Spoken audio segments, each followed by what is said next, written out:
نماز میں ہاتھ اس طرح باندھے جائیں گے یا اس طرح؟ کئی لوگ کنفیوز ہیں، نوجوانوں کے مجھے میسیجز آئے کہ ہم نے کس طرح ہاتھوں کو باندھنا ہے۔ بڑی توجہ کے ساتھ آپ نے سننا ہے، نبی پاک علیہ السلام کی سنت اور صحابہ کرام کا عمل یہ ہے کہ نماز میں قیام کی حالت میں ہم نے اپنے ہاتھوں کو اس طرح ناف کے نیچے باندھنا ہے۔ یہی سرکار علیہ السلام کی سنت ہے، نہ کہ اپنے ہاتھوں کو اس طرح رکھ لیا جائے۔ بخاری شریف میں ہے کہ لوگوں کو حکم یہ دیا جاتا تھا کہ وہ اپنا دایاں ہاتھ بائیں ذرا پر رکھے۔ اب ہاتھ کسے کہتے ہیں اور ذرا کسے کہتے ہیں؟ یاد رہے کہ ہاتھ انگلیوں کے سرے سے لے کر یہ جوڑ سے جو اوپر والا حصہ ہے اسے ہاتھ کہا جاتا ہے۔ اب دیکھ لیں، سرچ کریں ذرا، اللہ پاک نے قرآن پاک میں فرمایا کہ چور اور چورنی دونوں کے ہاتھ کاٹ دیے جائے۔ اب ہاتھ یہاں تک تو نہیں کاٹا جاتا، نہ یہاں تک کاٹا جاتا ہے، بلکہ یہاں تک ہاتھ کاٹا جاتا ہے، اسے ہاتھ کہا جاتا ہے۔ فرمایا دائیں ہاتھ کو بائیں ذرا پر رکھے۔ اب ذرا کہتے ہیں درمیانی انگلی سے لے کر کوہنی تک۔ اب حدیث پاک میں یہ مبہم ہے کہ دائیں ہاتھ کو ذرا کے کون سے حصے پر رکھا جائے گا۔ اسی حدیث کی وضاحت کی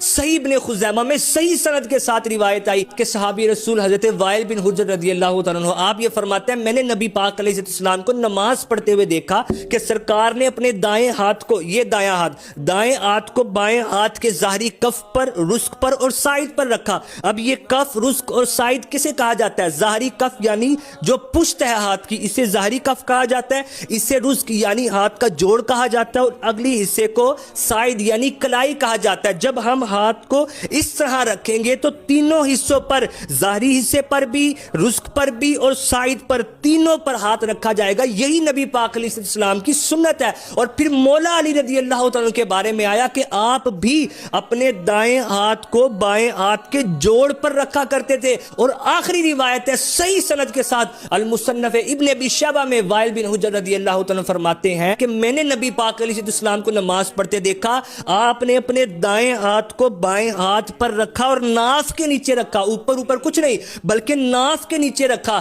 پھر امام احمد بن حنبل رضی اللہ تعالیٰ 10 لاکھ حدیث سے یاد تھی آپ کو، آپ کا بھی یہی موقف، اور امام اعظم ابو حنیفہ آپ کا بھی یہی موقف ہے کہ ہاتھوں کو ناف کے نیچے باندھا جائے گا، نہ کے اوپر۔ تو پتہ یہ چلا کہ نبی پاک علیہ السلام کی سنت اور صحابہ کرام کا عمل یہ ہے کہ اپنے دائیں ہاتھ کو بائیں ہاتھ پر اس طرح رکھنا ہے اور ناف کے نیچے باندھنا ہے۔ الحمدللہ دلائل سے بات کرتے ہیں، قرآن و حدیث کو پڑھا ہے، ایسی ہوائی باتیں نہیں کرتے کہ ران کو عربی میں پٹ کہتے ہیں تو فلاں فلاں۔ اللہ کا شکر ہے علماء کی صحبت میں بیٹھتے ہیں، اسی طرح دلائل سے بات کرتے تھے اور کرتے رہیں گے۔